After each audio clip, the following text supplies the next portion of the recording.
Atocha Global Analytics. Please like and subscribe. Greetings, salutations, howdy to you all. KT here. As always, I want to remind you, Atocha Global Analytics was created to provide insight and foresight into the street-level impacts of macroeconomics, real estate and finance trends, and the policies that shape them. Look, I'm going to just jump into this and summarize what we've covered in the series so far. Take lot sales during a time frame when there was a normal market in your area, and new home sales as a package for that same period of time. Divide the lot price of the price of those lots by the price of the new homes as packages to create a ratio. The second thing is go out, obtain new home and other related construction costs. That would be site development costs. That would be the actual construction costs for a home, similar to what you're interested in purchasing, and the site improvement costs, things like your driveways and patios and landscaping, that sort of thing, as it fits in your marketplace. Number 3, use the effective age life method. So using an effective age for estimating your depreciation of an existing home. And this is basically your effective age of a home divided by the expected economic life for a home in your market. Number 4, and here's the final component we're covering in this series, and that's financing. We're going to talk about its influence on a normal market. All right, so first, here's an overview of the history of the financial side of the U.S. housing market over the last decade or so, with some additional data showing some local metrics. All right. Note some key parts of the table here. I'd created a ratio and corresponding multiplier to express the relationship between the median household income and the mortgage payment based on an average interest rate for any particular given year. Look at the trend of that multiplier. Coming out of the Great Recession, where the housing market was very damaged, the ratio was low and it gradually increased towards normalcy. Then the range fluctuated slightly, in a fairly narrow range actually, prior to pandemic era, and then it skewed abnormally high as values had increased and after interest rates had increased dramatically, et cetera. So clearly the numbers reflect a distortion with very high prices in relation to the income. This is also true for what I've included in local zip code and for the targeted market area that I've analyzed for this series. So I'll reference what I'd mentioned in the first video. The term reversion to the mean or regression to the mean could also be described as returning to normalcy, which is the way I've been describing it. The mean being the statistical term for average, and the median being the middle point of a list sorted in either ascending or descending order, are terms indicating where the statistical normal is. And normal is everything I've described, creating a balance in supply and demand. So now in terms of the impact of financing on your market, I'm going to show you here how to confidently find what normal should be.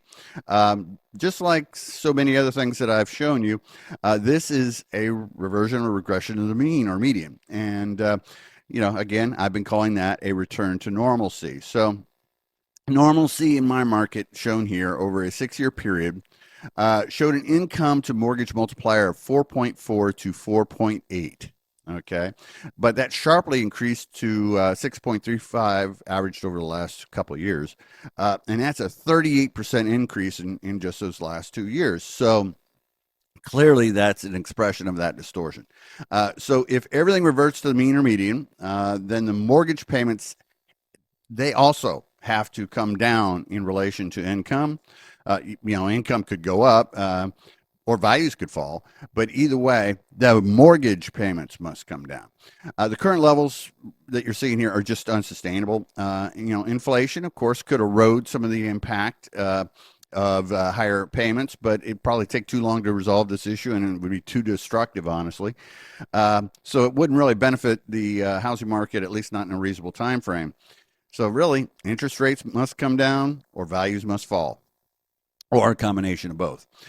So it's my goal, and I hope it's yours as well, to be prepared for when the decline in value really happens.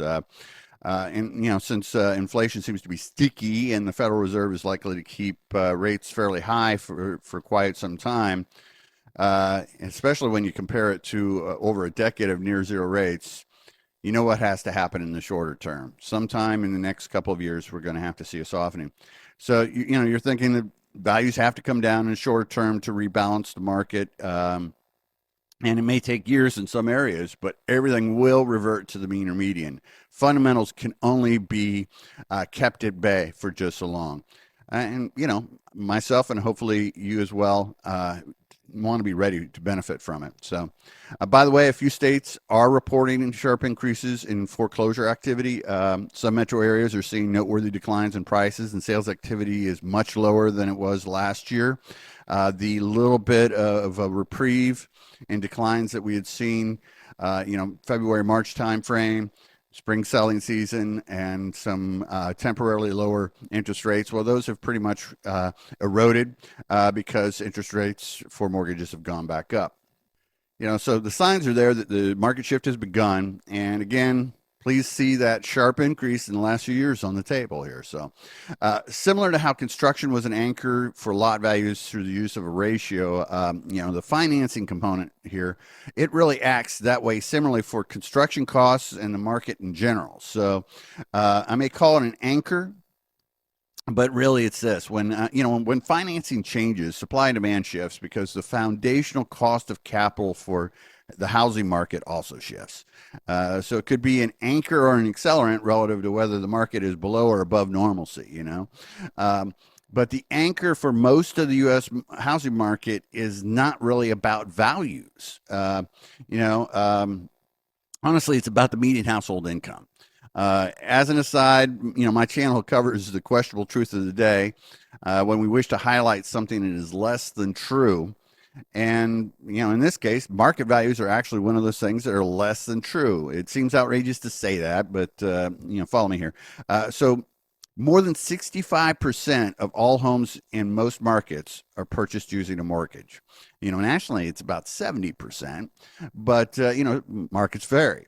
So people qualify for a monthly mortgage payment based on their income. And then the maximum value of a home they qualify for is calculated based on that.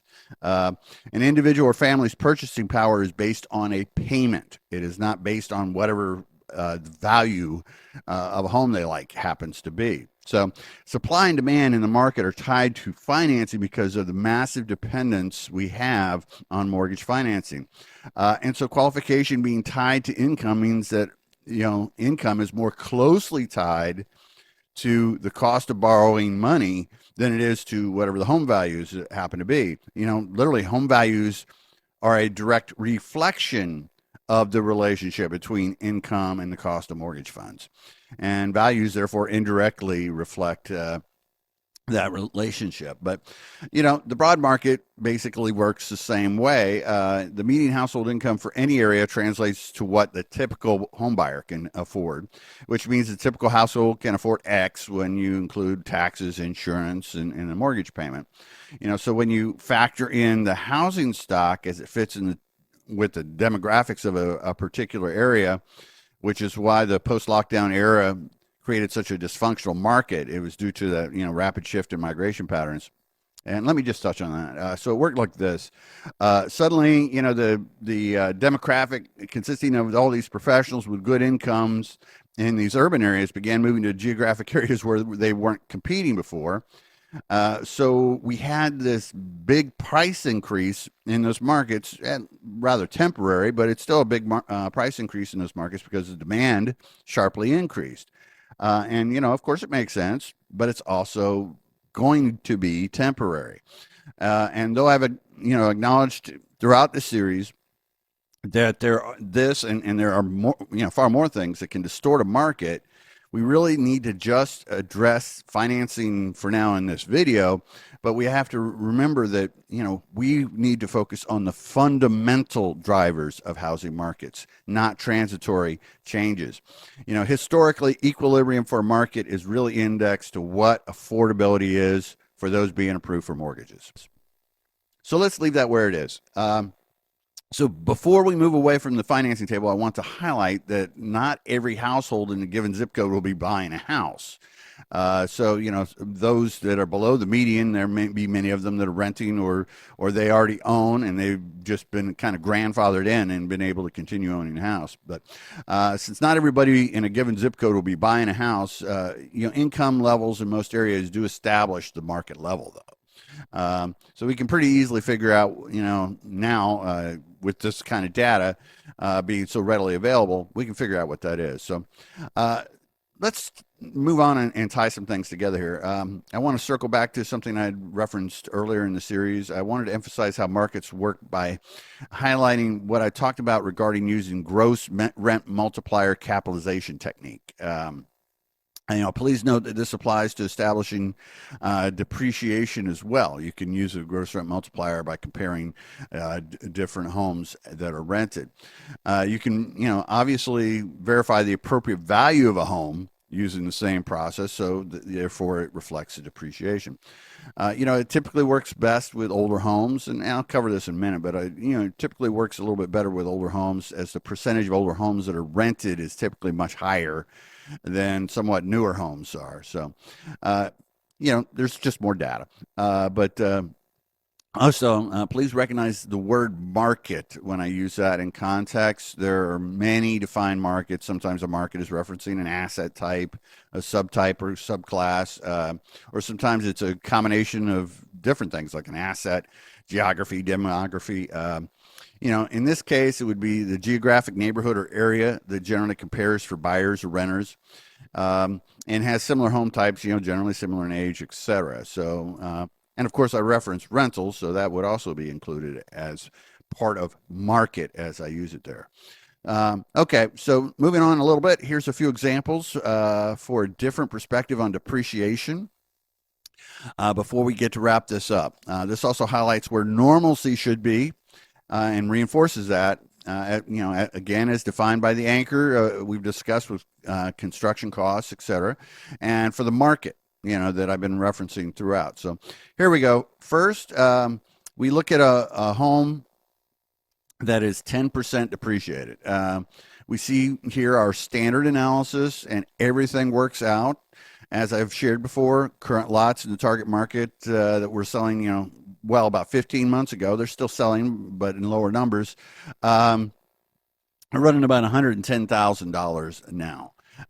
So, what you see here is actually a projection of where normal should be right now, and not what our current reality happens to be. But the lot to package ratio I show here is golden for both new and used homes. Okay, the ratio shows that a lot should be less than half of that 110 right now. So the market is certainly oversold using that metric. However, moving on and highlighting some depreciation issues, here's a home that is at 55% depreciation. And this is where depreciation pretty much plateaus. Houses will continue to age effectively and chronologically. But the market doesn't continue to depreciate them unless they really need major repairs or they end up needing to be demolished. And here's why. First, the cost of a home shell. Think of a house under construction and it's just been dried in, meaning the doors, windows, and roof are on. You get it. Well, anyway, the shell value of a home is typically 40 to 50% of the total cost of a home. So that really lends support to suspend depreciation because the shell of a home doesn't really age like the other components of a home. All right, so second reason for suspending depreciation basically is what I referenced about rental rates reflecting that. So typical rents in many markets also cause depreciation to plateau, honestly. Another illustration showing that is let's look at two otherwise similar homes that are 30 years old and 40 years old. Neither, having noteworthy updating to skew the rental rate. The market will likely reflect a little bit of a difference in the rental rates there. However, if you take two homes that are 50 years old and 60 years old, respectively, neither one, again, having any kind of noteworthy updating to skew the rental rate, then the market will likely reflect no real difference in the rental rates. And here's why that is. Because these houses will invariably be near the least expensive rentals in the area, and the renters in this price range typically aren't too choosy about a little bit of particulars about the actual age of a home. The condition is the condition, and they're really renting it based on the utility and the condition. So please note, just kind of moving on, normalcy is really shaped by the influences of a number of supply and demand factors. Normal, of course, does evolve. Normal is not always the same, but there are certain relationships that are pretty consistent. So, normalcy, don't look at it as an absolute normal. It's best viewed as a relationship or via range, usually. Or it's a little above or below a fixed point if you happen to calculate or find a pattern that comes to a fixed point. Finally, let's reflect back a little bit on the value anchor for homes, construction costs. I want to just comment. If you look at it this way, materials likely won't go down much without global deflation. There may be some softening, but probably not much. It's not likely that we're going to see global deflation. So construction prices will likely stay a little lower or, generally pretty close to where they are now. Again, they will be an anchor going forward for the market in another way. I mean, though builders can build for free or for no profit, they can't do it for too long. So many builders, which, by the way, they've noted that their margins are actually quite thin right now because they're still kind of catching up from the big price increases, from materials and such. So the relationships that I've really covered here, specifically components 1 through 3, especially, they will continue to apply, but we won't see the market really fully normalize until financing, component number 4 really normalizes as well. And so there you go.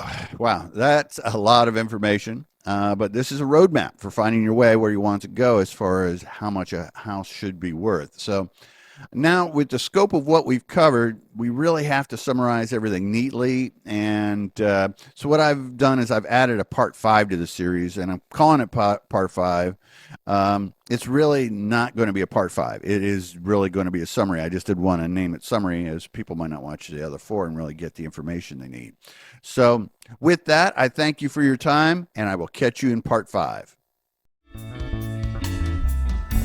Atocha Global Analytics was created to provide insight and foresight into the street-level impacts of macroeconomics, real estate and finance trends, and the policies that shape them. What is happening in the financial world today shows us that those of us on Main Street are in a street fight for our financial futures. In order to win this fight, we need to become truly streetwise.